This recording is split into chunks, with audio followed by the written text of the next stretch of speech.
he has this moment of like, I could use my strength against you, but even then he wouldn't actually be the one in control of the situation. And it's so interesting to see this powerful man reduced to this. And I think that's part of what scares him so much.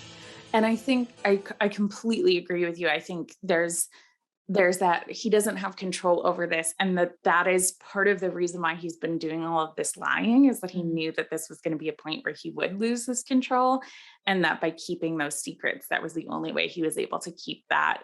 And he's had so little control, because like all these other stories, he's not, you think of Rochester as this powerful man in this society where rich landowning white men are the ones who get to have all of the control and all of the power. They're the only ones in this structure who have power. And we see how all of those systems are also preventing him from having real control over his life, because his brothers and his father had control.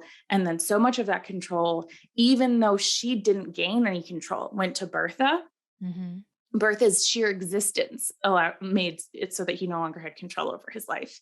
And then we see him trying to regain that control by saying, I don't want any of these things in society anyway.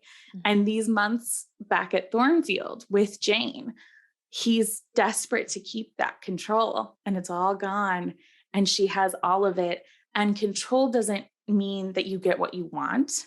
And what Jane wants is to be with Rochester. Right. But her choices in life, no matter what he says here, it's the opposite of a miscommunication trope, right? Like the rest of the book, you could argue is like an intentional miscommunication. Like he is actively keeping information from her.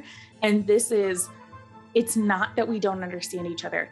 We do. We completely, by the end of this chapter, they both completely understand the position the other is in. Yeah.